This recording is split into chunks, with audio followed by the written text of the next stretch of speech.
Muy buenos días, bienvenido a su espacio Panorama Social Iberoamericano, que se transmite desde nuestra plataforma y sala de redacción en Santa Fe de Bogotá, en sus ediciones especiales en idioma español dirigidos a Iberoamérica, el Caribe, los Estados Unidos en su costa este y Europa Occidental. Tal día como mañana, 23 de enero de 1958, hoy se cumplen 67 años de haber ocurrido los sucesos que de alguna manera se convirtieron en un ícono en nuestra historia y nuestra evolución política republicana. Ese 23 de enero de 1958, para poder entender el significado y lo que ocurrió como consecuencia de ese hecho, es necesario remontarnos un poco hasta el 27 de mayo de 1898, cuando Cipriano Castro, el primer dinasta andino, atravesó por el río Los Vados del Táchira desde Colombia e invadió a Venezuela con 59 compatriotas. Entre ellos venía su segundo, el general Juan Vicente Gómez. Ese día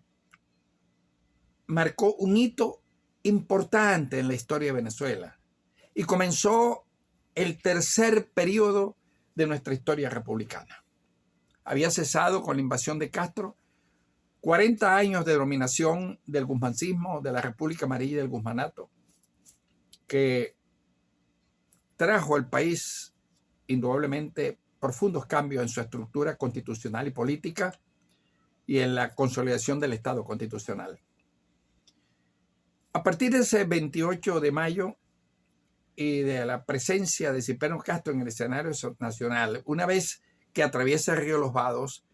eran tiempos de invierno, un cielo nubarronado, montado en su mula parda,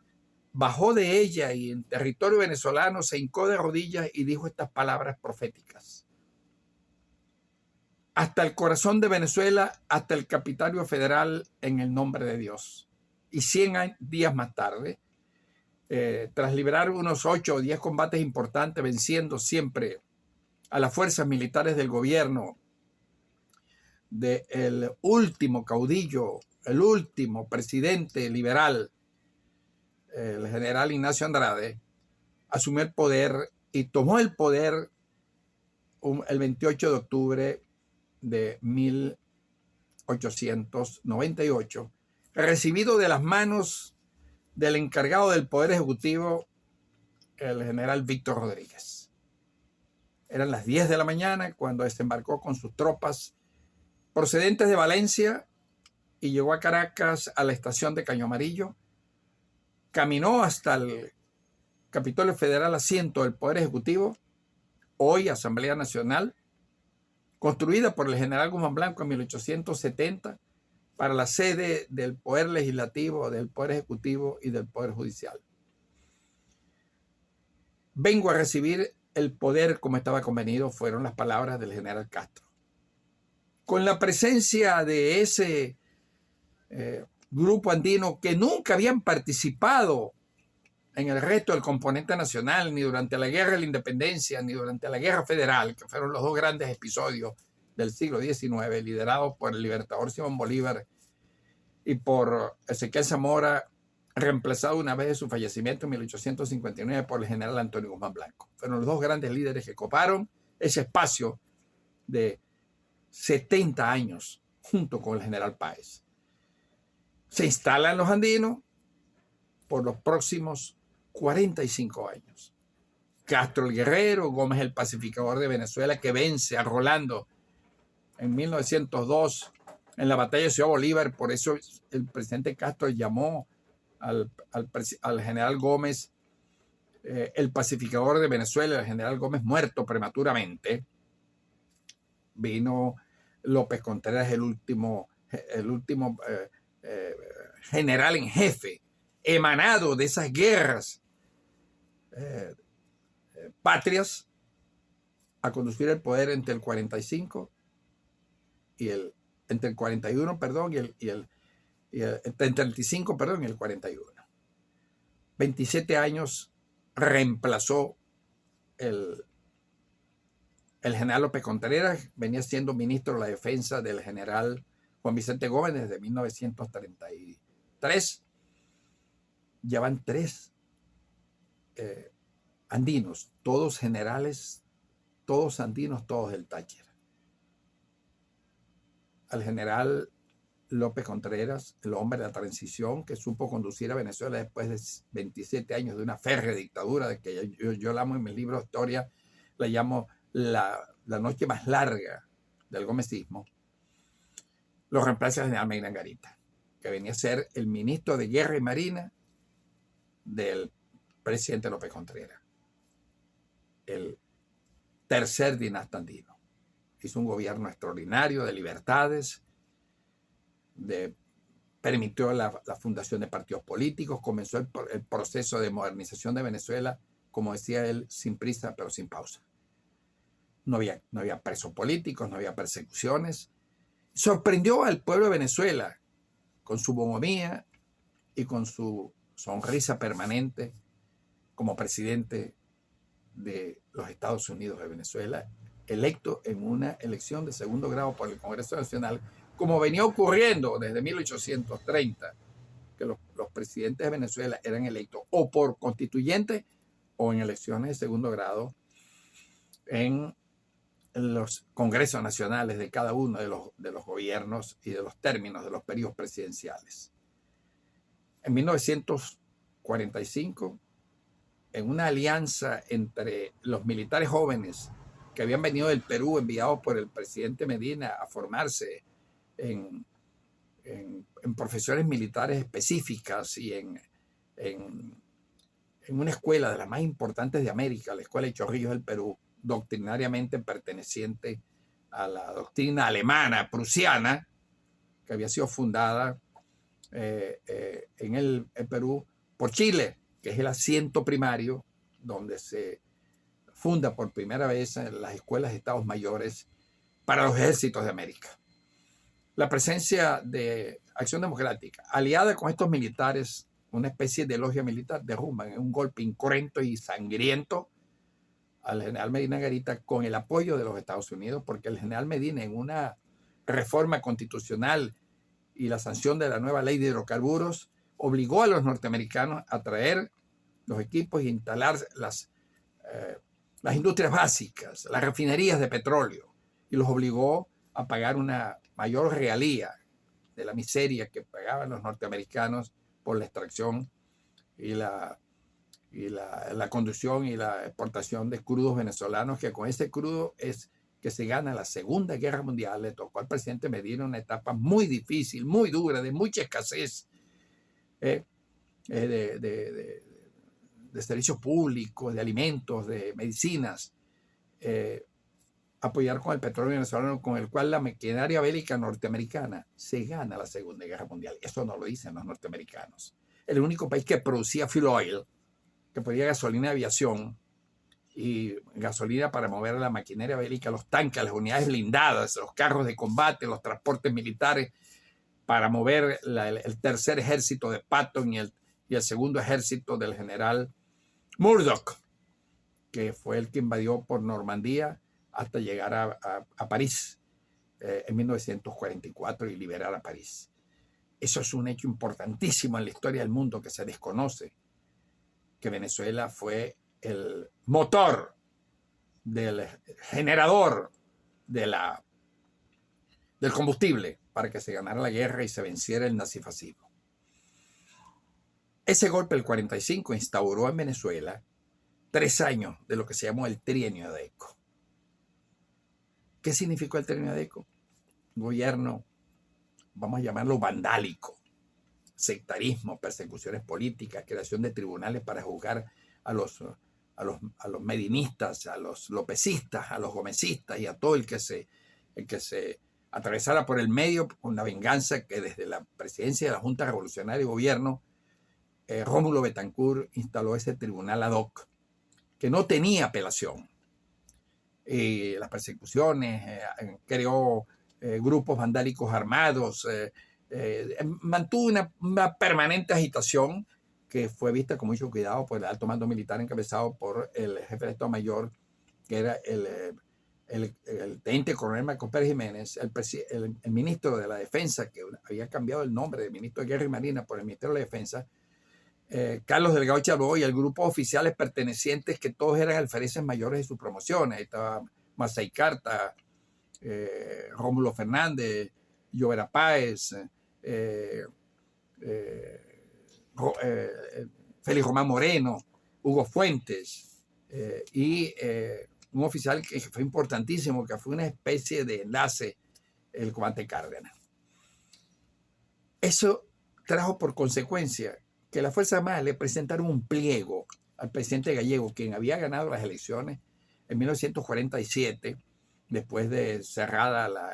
las deliberaciones de la Asamblea Constituyente presidida por el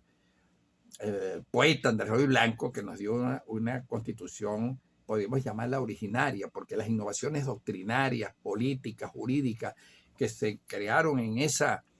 constitución fueron fundamentales para ir modernizando, garantizando y solidificando y buscando la consolidación del Estado constitucional. De tal manera que con la llegada de la Junta Revolucionaria de Gobierno se acelera el proceso de modernización de Venezuela. La Junta Revolucionaria de Gobierno toma una serie de acciones para sacar a Venezuela de esa pobreza y miseria espantosa en que vivía, de abandono, de desintegración vertical, social y horizontal geográfica, sin servicios públicos,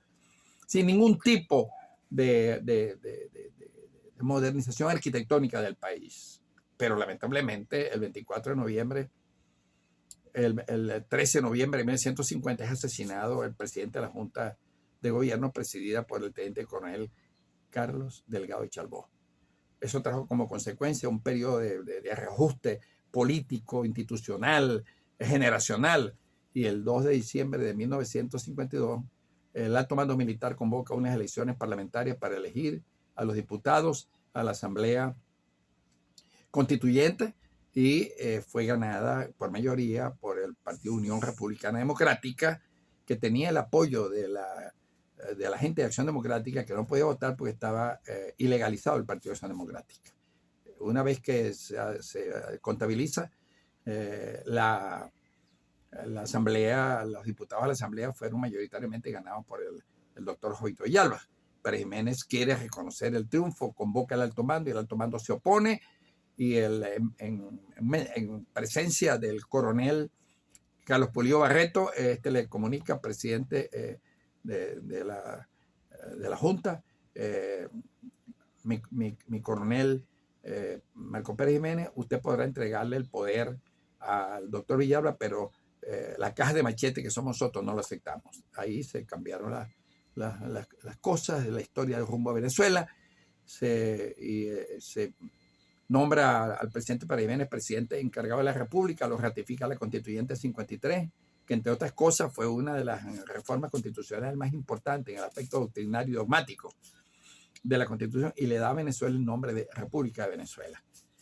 Eso da paso a eso. El presidente Pérez Jiménez, electo presidente constitucional de la República, como ya han sido electos todos los 13 presidentes anteriores del país, y lo sigue siendo prácticamente, directo e indirectamente, hasta la actualidad en el 2025. De tal manera que la presencia del presidente Pérez Jiménez en 1953, cuando asume la presidencia de un país miserable, lleno de enfermedades, de tuberculosis, paludismo, mal de Chaga, blenorragia, un país incomunicado, sin carreteras, sin ningún tipo de modernización de ninguna naturaleza, a pesar de los avances que se habían hecho durante el gobierno de Medina y en el plan de febrero que